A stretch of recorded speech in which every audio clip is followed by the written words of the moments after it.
वाह मेरे कन्हैया, क्योंकि मेरे कन्हैया के हर स्वरूप में, हर अंग में वो मिठास है। और भागवत जी की कथा में भी यही मिठास है। एक एक शब्द में जैसे शक्कर की में मिठास आती है ना, वैसे ही शब्दों में मिठास भरी पड़ी है। इस तरह से भगवान आनंद स्वरूप, चित्त स्वरूप, सत्य स्वरूप है। सच्चिदानंद रूपाय श्री कृष्णाय वयम नमः। मान के चलिए कितनी बड़ी कृपा उसकी है हम लोगों के ऊपर। विचार करने वाली बात है। शरीर से स्वस्थ है? उनसे पूछिए जो आंखों से अंधे हैं। इससे ज्यादा क्या देगा? इससे बड़ी कृपा क्या करेगा? आंख भी ठीक है, पैर भी ठीक है, शरीर भी हट्टा कुट्टा है, हाथ भी ठीक है, उनसे पूछिए कि जिनके हाथ नहीं, उनसे पूछ करके देखिए शरीर की वैल्यू क्या है। जिनके पैर नहीं है, जो बोल नहीं पाते, जो सुन नहीं पाते, विचार करना कितना सुंदर स्वरूप दिया। कितने सुंदर स्वरूप को देकर के यहां भेज दिया। अगर वो एक छोटी सी भूल कर जाता तो है महाराज, विचार करना, अगर इस चमड़े को न चढ़ाता तो शरीर में क्या है? मांस, रक्त, पित्त, कहीं है शुद्धता इसमें? कान में देखो तो कीचड़ है, कान में देखो तो कीचड़ है, नाक में देखोगे तो कीचड़ है, मुंह में देखोगे तो कीचड़ है, पेट में देखोगे तो महाराज कीचड़ का भंडार है। और हम लोग कहते हैं आह बड़े स्मार्ट हैं, बड़े सुंदर हैं, हम लोग बड़े सुंदर हैं। अरे सुंदरता भी उसी की कृपा से है जिस शरीर से हम लोग प्रेम कर रहे हैं। अगर छोटी सी भी वो कमी कर देता, अगर शरीर के ऊपर इस खाल को नहीं चढ़ाता, एक लेप में भूल कर जाता तो तुम्हें कोई पास में बैठने देता अपने? बताइए महाराज, छोटी सी चोट लग जाती है तो मक्खी भनकने लग जाती है ना, तो कहते गंदगी दूर दूर दूर करिए। कितनी बड़ी कृपा की है। और क्या कृपा चाहिए? उस इंजीनियर ने कितने हॉर्स पावर की मोटर लगा करके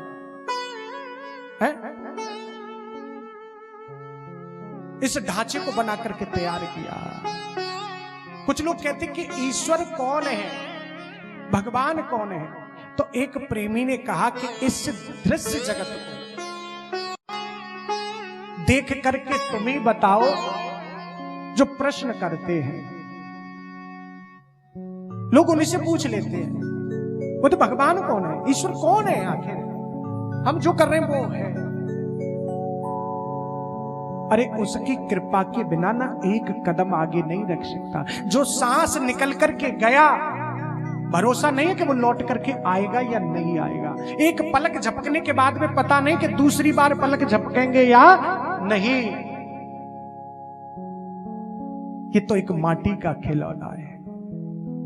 जितनी उस मदारी ने चाबी भरी है ना, जब तक चाबी का असर है ना उतने ही दिन चलेगा या ज्यादा चलेगा। विचार करने वाली बात है महाराज। विचार करके देखिए कि आज हम लोग वही भोजन कर रहे हैं, आज स्वस्थ है, वही भोजन हम लोग कल कर रहे हैं। आज तो स्वस्थ है लेकिन कल फीवर हो गया, पेट खराब हो गया, जॉन्डिस हो गया, ये हो गया, वो हो गया। तो आखिर क्या महाराज? कोई तो है। छोड़ दीजिए दुनियादारी को, क्या है, किसने बनाई, कौन है, कौन नहीं है। अपने आप को देखिए, अपने आप में अंदर झांक करके देखिए आखिर वास्तविकता क्या है। और उसी वास्तविकता को ज्ञान कहते हैं। क्या कहते हैं? वही वास्तविकता के बोध को ज्ञान कहा जाता है कि मैं कौन हूं, यही समझने वाली बात है। समझते कम है, समझेंगे कब? सुनते किस लिए हैं हम लोग? सुनते किस लिए? समझने के लिए। और समझते क्यों है? करने के लिए। करते क्यों है? पाने के लिए। सुन तो लिया लेकिन समझा नहीं तो बेकार है। अब सुन भी लिया, समझ भी लिया, किया नहीं तो बेकार है। जब करोगे नहीं तो पाओगे कहां से प्यारे? करना तो पड़ेगा, सुनना भी है, समझना भी है और करना भी है, तब मेरे ठाकुर का प्रेम मिलेगा। हम लोग जीवन भर प्रयास करते हैं, हम सुखी रहें, हम सुखी रहें, लेकिन रह पाते हैं क्या? और यही प्रयास हम लोग अपने लिए ना करके और उसके लिए किया जाए तो अपने लिए करेंगे, यही प्रयास तो बंधन का कारण बन गया। और उसके लिए यही प्रयास किया कि हम सुखी रहें या दुखी रहें, लेकिन मेरा कन्हैया सुखी रहना चाहिए, तो महाराज वही कल्याण का मार्ग बन गया, वही परम धर्म बन गया। एक बार पता है ना, ब्रज की गोपियां, मेरे कन्हैया के पेट में दर्द हो गया द्वारका में। पेट में जब दर्द हुआ तो उद्धव जी कन्हैया के सखा थे।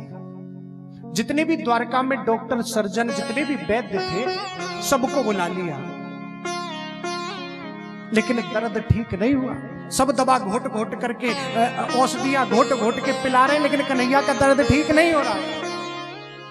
उद्धव तो सखाए ना मेरे कन्हैया के। उद्धव बोले, कन्हैया इसकी दवा आप ही बताइए, आखिर ये दर्द जाएगा कैसे? कन्हैया बोले, उद्धव यदि किसी भक्त का चरणामृत जो है वो मुझे मिल जाएगा तो मेरा दर्द चला जाएगा। तो बोले, सरकार इसमें कौन सी बड़ी बात है, मैं अभी जाता हूं। तो पूरी द्वारका में पंच पात्र लेकर के उद्धव जी घूम गए। भैया थोड़ा सा अपना चरणामृत दे दीजिए। क्या करोगे उद्धव जी? बोले कि ठाकुर जी के आज पेट में दर्द हो गया, इससे वो ठीक हो जाएगा। अरे राम राम राम, कन्हैया को हम अपना चरण धो करके पिलाएंगे, महाराज हमें नरक में जाना पड़ेगा। वाह रे, कन्हैया सुखी रहो या दुखी रहो, पर तुम नरक में मत जाओ। डर लगता है नरक में जाने से। पूरे दिन नरक में जाने के डर से किसी ने द्वारका में अपना चरणामृत नहीं उतार करके दिया। उद्धव जी आकर के मुंह लटका करके खड़े हो गए कन्हैया के सामने। मुस्कुरा करके कन्हैया बोले, उद्धव भैया क्या हुआ? उद्धव जी बोले कि सखा, पूरी द्वारका में ना किसी ने चरणामृत नहीं दिया। बोले क्या कहते हैं? बोले कि कौन देगा? आप बात ही ऐसी कर रहे हैं कन्हैया, आखिर तुमको चरणामृत उतार करके देगा कौन? किसी को नरक में थोड़ी जाना है। बोले भैया उद्धव बात तो आप ठीक कह रहे हैं, लेकिन एक बार एक काम करिए, तुम ब्रज में जाकर के देखिए, ब्रज में और जाकर के देखिए, शायद वहां कोई मिल जाए। उसी क्षण उद्धव जी महाराज वहां से चल दिए, रथ लेकर के दौड़े। जैसे कि ब्रज में आए तो ब्रज की गोपियां दौड़ पड़ी। आज अपने प्यारे के सखा आए हैं, ये अपने प्यारे के समाचार बताएंगे, हमारे प्यारे कैसे हैं। सखिया दौड़ पड़ी, उद्धव जी से पूछा कि उद्धव हमारे प्राण प्यारे कैसे हैं? उद्धव जी बोले, वही तो ठीक नहीं है। गोपियां बोली, क्या हुआ? कि उन्हीं के तो पेट में दर्द हो गया है। बोले तो वैद्य नहीं बुलाए क्या? डॉक्टर नहीं आए क्या? बोले कि पूरी द्वारका के वैद्य जो है अपनी अपनी औषधि घोट करके पिला करके, लेकिन कोई फायदा नहीं हुआ। तो बोले कोई तो औषधि होगी। बोले हाँ, कि कोई भक्त उनका अपना चरणामृत उतार करके दे दे तो पेट का दर्द ठीक हो जाएगा। गोपी ने पैर आगे को कर दिए कि उद्धव जल्दी उतारिए, जल्दी लेकर के जाइए। उद्धव जी बोले, गोपी कर क्या रही है? भगवान को तू अपना चरणामृत उतार कर पिलाएगी? गोपी बोली, अरे उद्धव तू क्या जानता है, ये तो प्रेम की बात है उद्धव, बंदगी तेरे वश की नहीं है। क्या जानते हो उद्धव? अरे हम नरक में जाएं या स्वर्ग में जाएं इससे कोई लेना देना नहीं है, पर उद्धव वो प्राण प्यारे सुखी रहने चाहिए, यही जीवन का परम लाभ है। वाह, उद्धव के नेत्रों से आंसू की धार बह चली।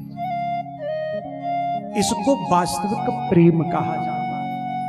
महाराज, अपनी प्रसन्नता के लिए, अपने सुख के लिए हम लोगों को प्रयत्न नहीं करना। जीवन में प्रयत्न करना है कि वो कार्य करना है कि जिस कार्य में मेरा ठाकुर प्रसन्न रहे।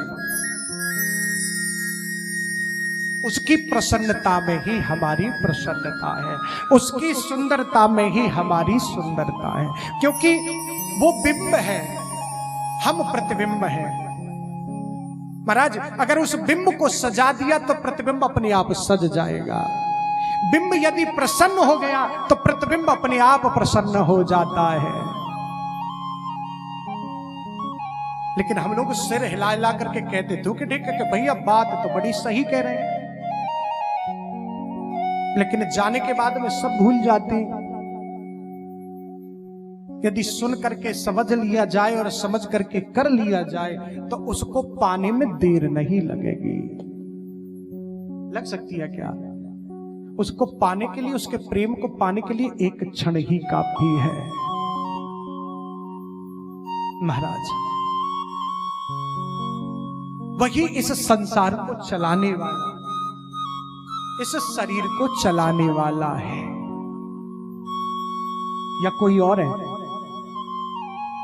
हम जिस शरीर से प्रेम कर रहे हैं, ये शरीर मेरा है, करते हैं ना? कोई यदि महाराज थोड़ा सा भी अपमान कर देना तो बड़ा बुरा लग जाता है।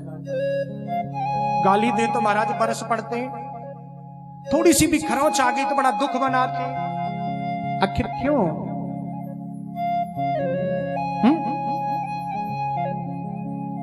क्यों करते हैं हम लोग ऐसा?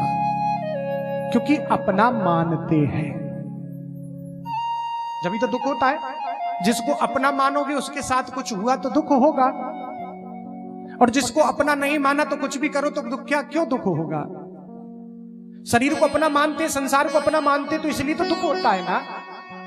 भगवान के लिए कोई कुछ भी कहे तो कोई दुख नहीं है। भगवान है, पागल है, भगवान के लिए कह रहा है, क्यों लड़ाई करेंगे हम लोग? लेकिन ऐसा नहीं होना चाहिए। यदि शरीर अपना है, संसार अपना है, तो जब मर के जाते हो तो शरीर को ले जाओ, करो संग। विचार करने वाली बात है, समझने वाली है। अगर शरीर अपना है तो जिस दिन मर के जाओ ना, उस दिन बांध के ले जाइए पटरिया में, कि संग ले जा रहे हैं। भाई, मां अपनी है, बेटा अपना है, पत्नी अपनी है, पति अपना है। तो जिस समय पत्नी मरती है तो पति साथ जाता है क्या? या जिस समय पति मरता है पत्नी साथ जाती है? जब पिता मरा तो बेटा साथ जाता है क्या? बेटा मरा तो पिता साथ जाएगा क्या? जाना चाहिए। जब हम लोग अपना समझते हैं तो हम लोग मर के जा रहे। अपना तो वो है प्यारे जो हर सुख दुख में साथी हो, जो अंत तक जाए। जिस समय हम लोग मां के गर्भ में आए थे, मां साथ थी क्या गर्भ में? बेटा साथ था क्या? पत्नी साथ थी क्या? भाई साथ था क्या? बहन साथ थी क्या? नहीं था ना। और जिस समय जाएंगे उस समय कोई जाएगा क्या?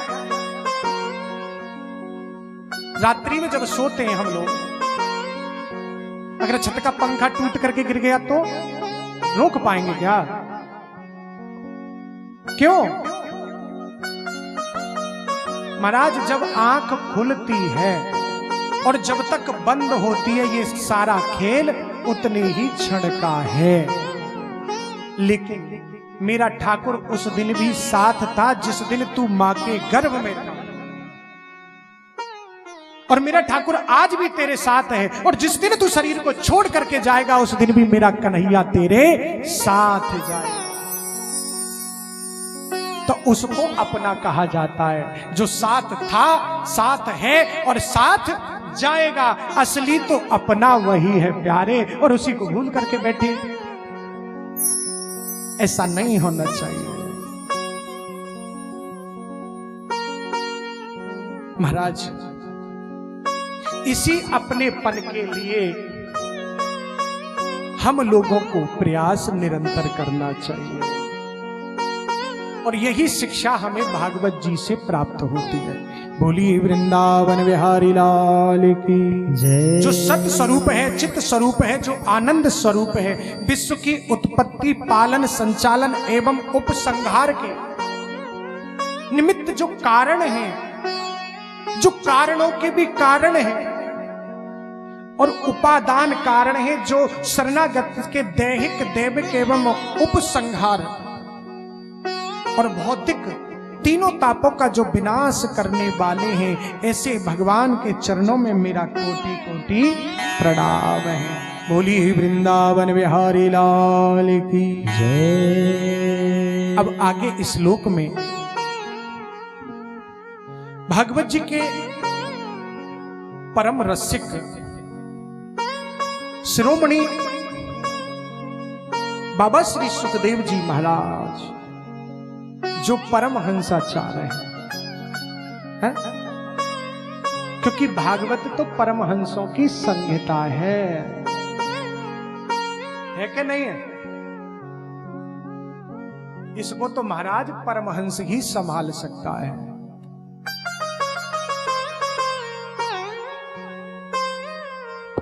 क्षमा चाहूंगा, कुछ दिन पहले एक चर्चा चल रही थी मोबाइल पे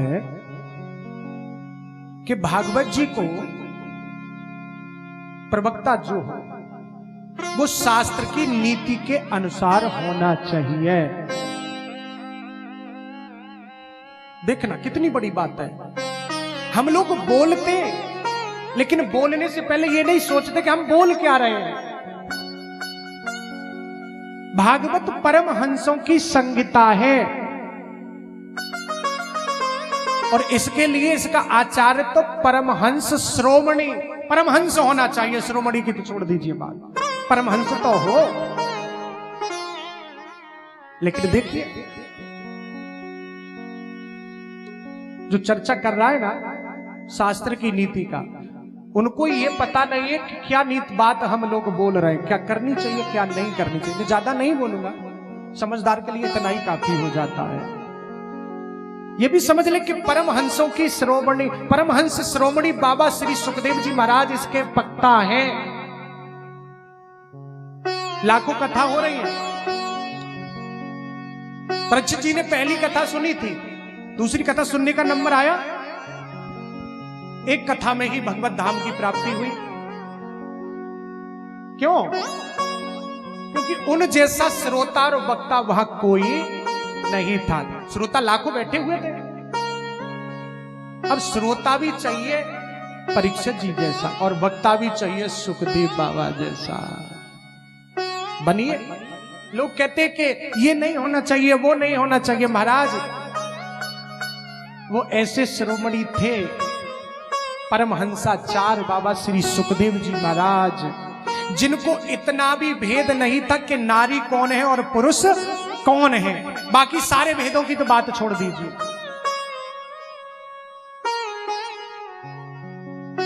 क्या हम लोग उनकी तुलना करेंगे? भगवत प्रेमी, भागवत जी के परम रसिक शिरोमणि बाबा श्री सुखदेव जी महाराज, महात्मा के दूसरे श्लोक में कहा गया है कि यम प्रवजन्तमनुपेतमपेत कृत्यम द्वपायनो विरह कातर्याजुहा पुत्रेति तन्मतया तर्वोऽभिनेदु तम सर्वभूत हृदयं मुनिमानतोऽस्मि। यम प्रभजंत मनुपेत मपेत कृत्यम दुपायनो विरह कातर्याजुः।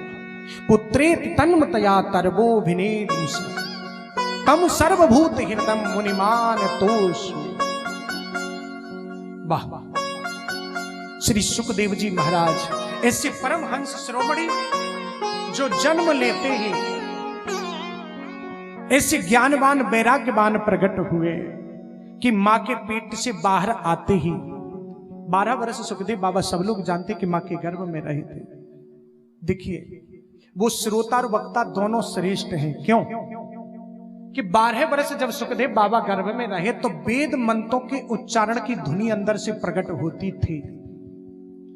12 वर्ष हो गए गर्भ में और सुखदेव बाबा की जो माता जी थी वो बाबा वेद व्यासी से बोली कि प्रभु मेरे गर्भ से वेद मंत्रों के उच्चारण की ध्वनि आती है, शायद कोई महापुरुष इस गर्भ में है, लेकिन बाहर आने का नाम ही नहीं लेता है। बाबा वेद व्यासी कहते हैं हाथ जोड़ करके, बेटा जल्दी मात्र गर्भ से बाहर आइए, तुम्हारी माता श्री को कष्ट हो रहा है। अंदर से आवाज आई, पिताजी मैं बाहर नहीं आऊंगा। बोले क्यों? कि मैं बाहर आया तो विष्णु की माया मुझे जकड़ लेगी। बाबा वेद व्यासी कहते हैं कि बेटा मैं वचन देता हूं तुम्हें विष्णु की माया का कोई असर नहीं होगा। बोले पिताजी नहीं, तुम्हारी बात पर क्यों विश्वास कर लूं, क्योंकि इस संसार में जो आया है वो उसकी माया से कोई नहीं बच पाया। तो बोले बेटा मुझे क्या करना होगा जिससे तुम बाहर आइए? तो बोले पिताजी यदि मायापति विष्णु आकर के ये वचन दे दे कि मेरी माया का तेरे ऊपर कोई असर नहीं होगा तो मैं मात्र गर्भ से बाहर आने के लिए तैयार हूं।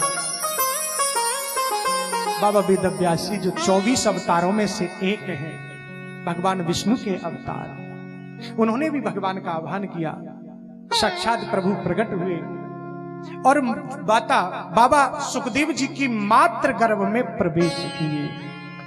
वाह, देखिए माताएं तो इस भारत भूमि की सभी श्रेष्ठ है, लेकिन श्रेष्ठ है वो माता, धन्य है वो माता कौशल्या जिसने भगवान राम को अपने गर्भ में धारण किया, और श्रेष्ठ है वो जननी देव की जिसने मेरे कन्हैया को अपने गर्भ में धारण किया। लेकिन श्रेष्ठ तो इनसे भी ज्यादा वो है जिन्होंने आज सुखदेव की माता और परीक्षित की माता, जिन दोनों ने भक्त और भगवान दोनों को एक साथ अपने गर्भ में धारण किया है। परीक्षित जी की भी प्राण रक्षा करने के लिए कन्हैया गए उत्तरा के गर्भ में, और उधर सुखदेव जी को वचन देने के लिए कन्हैया प्रवेश किए मात्र गर्भ में। तो श्रेष्ठ तो वो माता है।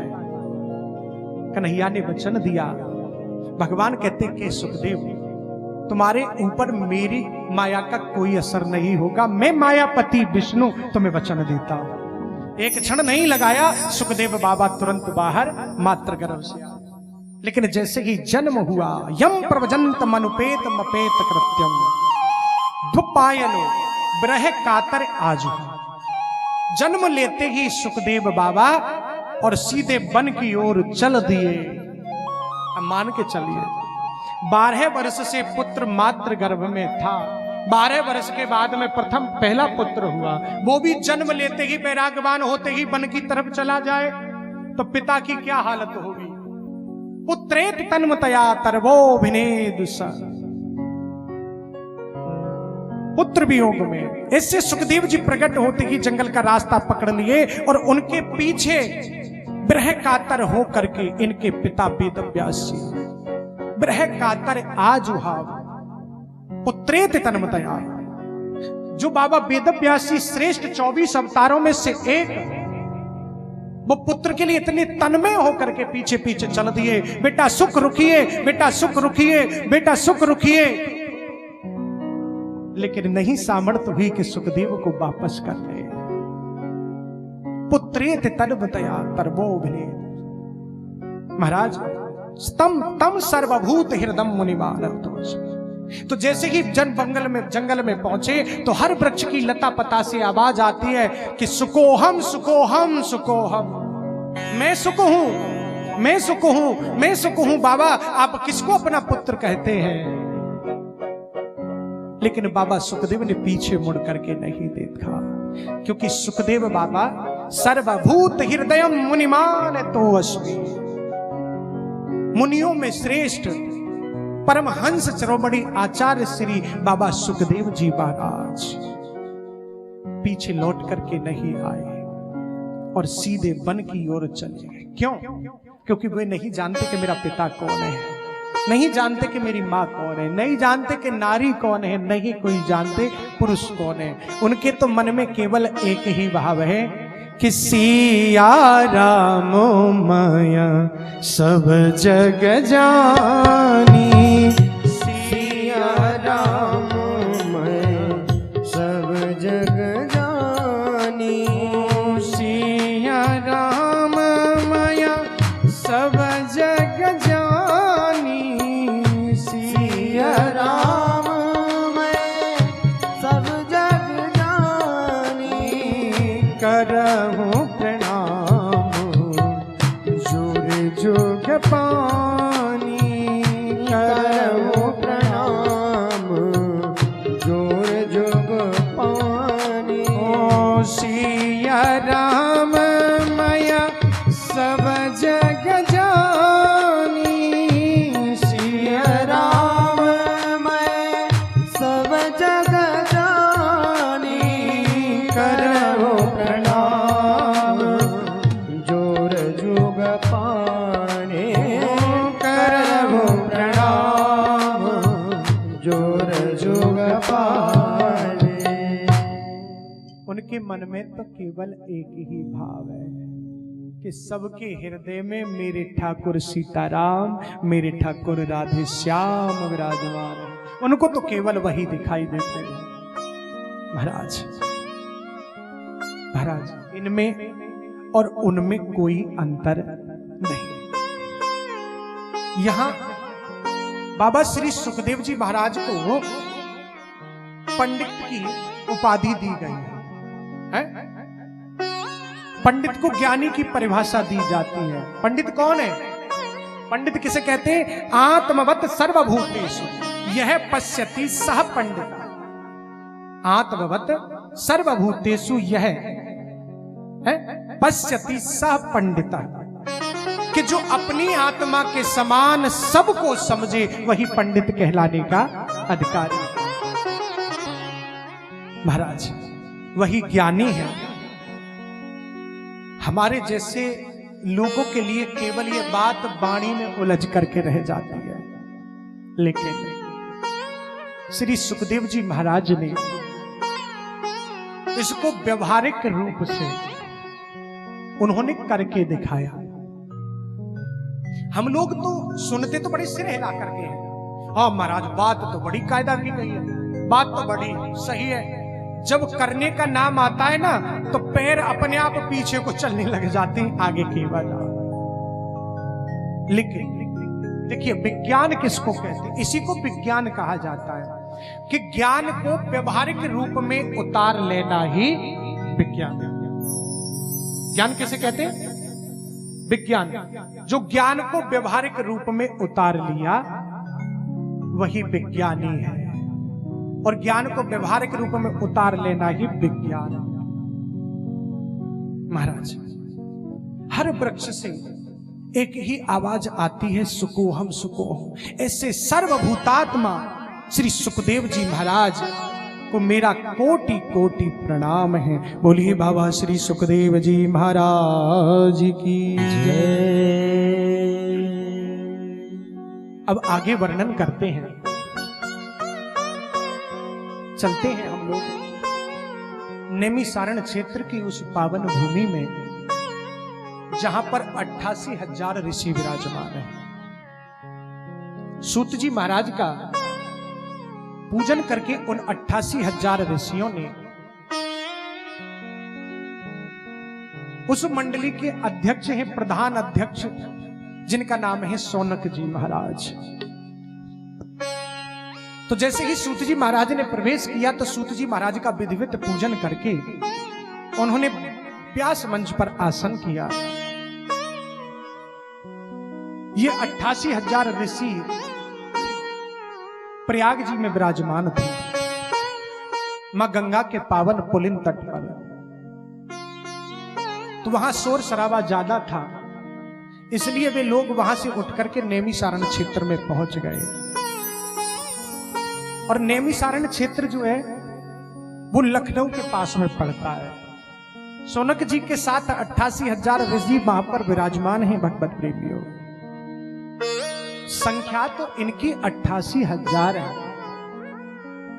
लेकिन मनोवृत्ति 88,000 नहीं, मनोवृत्ति इनकी एक है। तो 88,000 होकर के भी एक है। क्या है?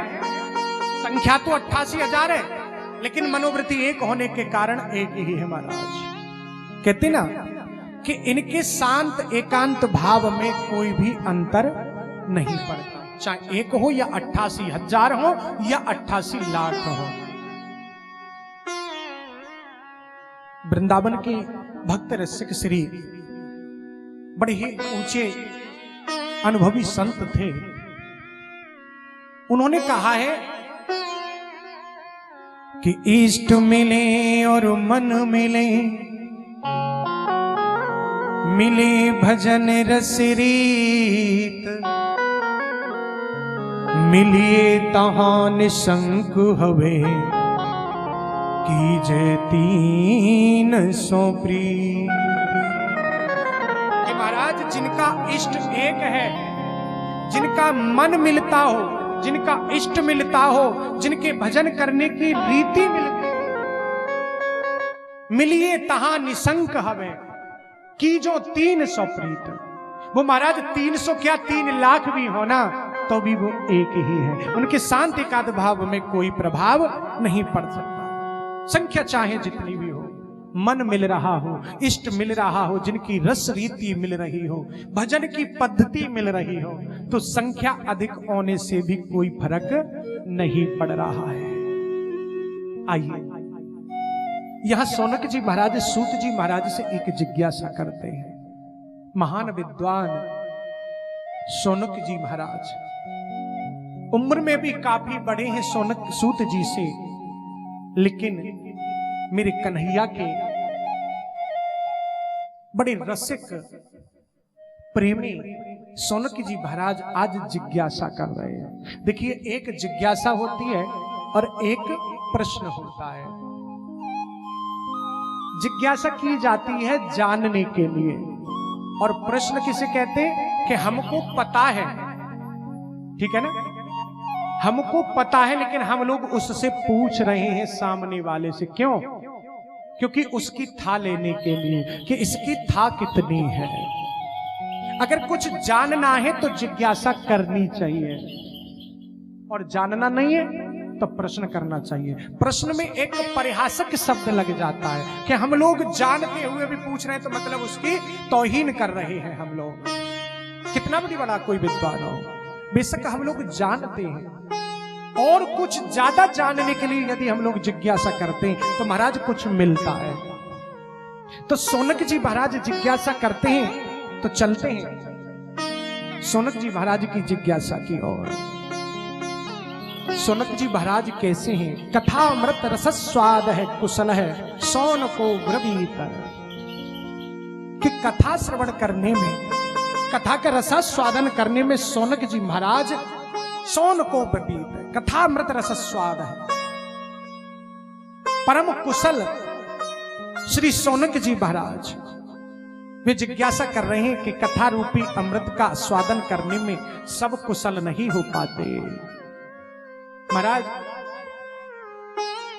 किसी इंजीनियर कॉलेज में एक ही क्लास में 100 स्टूडेंट बैठते हैं। अब विचार करना, क्या 100 के 100 इंजीनियर बन जाते हैं?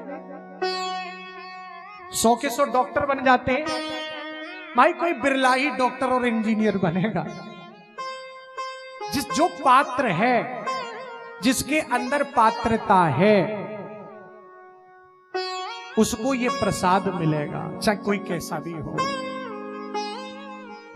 अब महाराज, जैसे भैंस के सामने या गधे के सामने कथा हो रही हो तो क्या सुन सकता है, समझ सकता है? नहीं। ये परम लाभ तो मानव तन में ही मिलता है महाराज, जिसके लिए देवता लोग तरसते हैं। महाराज पशु अगर बैठे हैं, उन्हें अपने तमोगुण से ही छुटकारा नहीं मिल रहा है, तो वो कथा को क्या समझ पाएंगे? उनको क्या लेना देना कथा से? बहुत से ऐसे मनुष्य भी होते हैं कि महाराज पास में ही कथा होती है, उनके कान पर हॉर्न बाजते रहते हैं, कान में आवाज जाती रहती है, लेकिन वो पूछते हैं, कभी कभी क्या होता है मालूम है, पूरी रामायण हो जाती है तो बाजी बाजी पूछते हैं कि महाराज सीता का पिता कौन थे, रावण कौन था? वे लोग ये निर्णय नहीं कर पाते कि राम कौन थे और रावण कौन था। अब बताइए, कहने का भाव कि इसलिए कथा को श्रवण करने में सब लोग परम कुशल नहीं हो पाते। कथा अमृत रस स्वाद कुशल है, सौनको ब्रवीत। सौनक जी महाराज परम कुशल हैं रस स्वाद करने के लिए। तो महाराज कथा रूपी क्या अमृत का जो आस्वादन है, श्री सौनक जी महाराज उसमें परम कुशल हैं और जिज्ञासा करते हैं सूत जी महाराज से कि प्रभु, भागवत जी के महात्म के पहले अध्याय के चौथे श्लोक में कि अज्ञान ध्वांत विध्वंस कोटि सूर्य संप्रभ सूताख्या ही कथा सारम मम कर्ण रसायनम। अज्ञान ध्वांत विध्वंस कोटि सूर्य संप्रभ सूताख्या ही कथा सारम मम कर्ण रसायन। प्यारे कहते कि हे सूत जी महाराज, रात्रि में अंधकार हो जाता है तो अपने ही हाथ में रखी हुई वस्तु नहीं दिखती है। कभी कभी रूम में जब लाइट चली जाती है, हम लोग अपने हाथ से रखी हुई वस्तु को नहीं खोज पाते। अब दिया भी जला लिया तो जहां दिया जल रहा है वहां प्रकाश है, बाकी दूसरे कोने में फिर अंधकार है। लेकिन रात्रि में जब अंधकार हो जाता है, उस अंधकार को दूर करने के लिए सुबह जब सूर्य भगवान का प्राकट्य होता है तो बाहर संसार का अंधकार दूर हो जाता है। लेकिन महाराज अंधकार जब मिट जाता है तो कहीं भी अंधकार नहीं रहता। ये बाहर का सूर्यदेव बाहर के अंधकार को तो दूर कर सकते हैं, लेकिन हमारे अंदर जो अंधकार है अज्ञान रूपी, जो जन्म जन्मांतरों से मायाकृत मोह ममता रूपी जो अंधकार छाया है। रामचरितमानस के उत्तरकांड के 116 नंबर के दोहा की चौपाई में कहा है तुलसी बाबा ने कि जीव हृदय तम मोह विशेषी, जीव हृदय मम मोह विशेषी, जीव हृदय तम मोह विशेषी, जीव हृदय मम मोह विशेषी, ग्रंथे छोटे किम परहि न दे, ग्रंथे छोटे में परहि न देगी।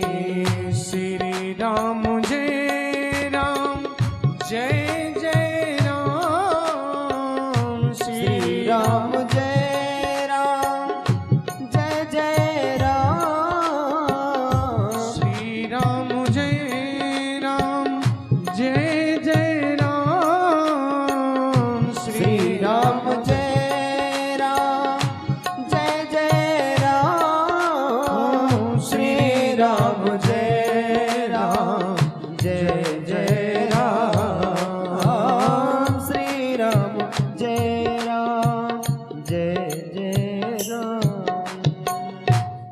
जय तम मोह विशेषी, ग्रंथ छोट किम परई न देखी।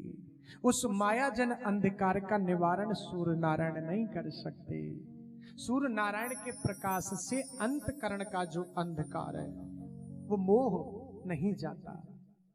वह कैसे जाता है? तो कहा कि प्रभु आप जैसे सदगुरु संत यदि मिल जाए, सच्चे सदगुरु सच्चे संत यदि मिल जाए और उनके हृदय में जो ज्ञान रूपी सूर्य जो विद्यमान है उस हृदय में पहुंचे तो अज्ञान रूपी अंधकार दूर हो जाता है। हृदय में ज्ञान रूपी प्रकाश हो जाता है। अज्ञान रूपी अंधकार को दूर करने के लिए एक नहीं करोड़ों सूर्य के समान प्रभावान आप जैसे संत सदगुरु के चरणों में मेरा कोटि कोटि प्रणाम है। बोलिए श्री सदगुरुदेव भगवान की जय। भगवान कि मोहे प्रीत की रीत सिखा दो प्रिया, उनकी यादों में रोना सिखा दो प्रिया। क्यों? प्राण व्याकुल है प्राणों के प्यारे बिना, वो कैसे जियो मेरा धारानी तेरे बिना, कैसे जियो मेरा धारानी तेरे बिना, कैसे जियो मेरा धारानी तेरे बिना। मेरा मन ही न लागे तुम्हारे बिना, मेरा मन ही न लागे तुम्हारे बिना, मेरा मन ही न लागे तुम्हारे बिना, मेरा मन ही न लागे तुम्हारे बिना। कैसे जियो मेरा धारानी तेरे बिना, कैसे जियो मेरा धारानी तेरे बिना, कैसे जियो मेरा धारानी तेरे बिना। हे किशोरी जी, वो प्यारी पथिकों की पतवार तुम ही तो हो, दीन दुखियों की सरकार तुम ही तो हो, दीन दुखियों की सरकार तुम ही तो हो, दीन दुखियों की सरकार तुम ही तो हो। अब मैं जाऊं कहाँ तेरे द्वारे बिना, अब मैं जाऊं कहाँ तेरे द्वारे बिना, कैसे जियो मेरा धारानी तेरे बिना। मेरा मन ही न लागे तुम्हारे बिना, मेरा मन ही न लागे तुम्हारे बिना। वो कैसे जियो मेरा धारानी तेरे बिना, कैसे जियो मेरा धारानी तेरे बिना, कैसे जियो मेरा धारानी तेरे बिना। होली वृंदावन बिहारी लाल की जय। कि बाकी बिहारी तेरी आरती गाऊं, कुशल बिहारी तेरी आरती गाऊं, बाकी बिहारी तेरी आरती गाऊं, कुशल बिहारी तेरी आरती गाऊं, आरती गाऊं प्यारे तुम्हें को मनाऊं, बाकी बिहारी तेरी आरती गाऊं।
बिहारी तेरी आरती गाओ, रस बिहारी तेरी आरती गाओ।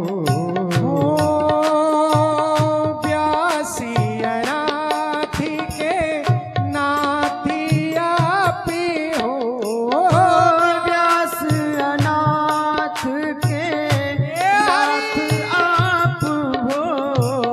सुख दुख जीवन प्यारे साथ आप हो, सुख दुख जीवन प्यारे साथ आप हो। हरि चरणों के में शीस नवाओ, बाके बिहारी तेरी आरती गाओ, श्री बांके बिहारी तेरी आरती गाओ। हो श्री हरिदास के प्यारे तुम हो, श्री हरिदास के प्यारे तुम हो। मेरे मोहन जीवन धन हो, मेरे मोहन जीवन धन हो। युगल चरण के में, युगल चरण के में बलिहार जाओ, रास बिहारी तेरी आरती गाओ, कुशल बिहारी तेरी आरती गाओ। संग सोहे ब्रस भानु दुलारी, संग सोहे प्रस भानु दुलारी। ललिता विशाखा सखियां सारी, ललिता विशाखा सखियां प्यारे। ओ युगल चरण में बलिहारी जाओ, बाकी बिहारी तेरी आरती गाओ, कुशल बिहारी तेरी आरती गाओ।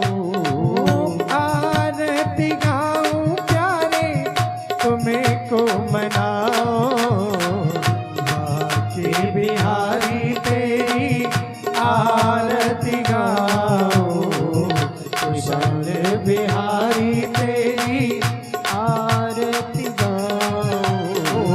हरे कृष्ण कृष्ण कृष्ण हरे हरे, हरे राम राम राम हरे हरे। हरे कृष्ण कृष्ण कृष्ण हरे हरे, हरे राम राम राम हरे हरे। ओ हरे कृष्ण कृष्ण कृष्ण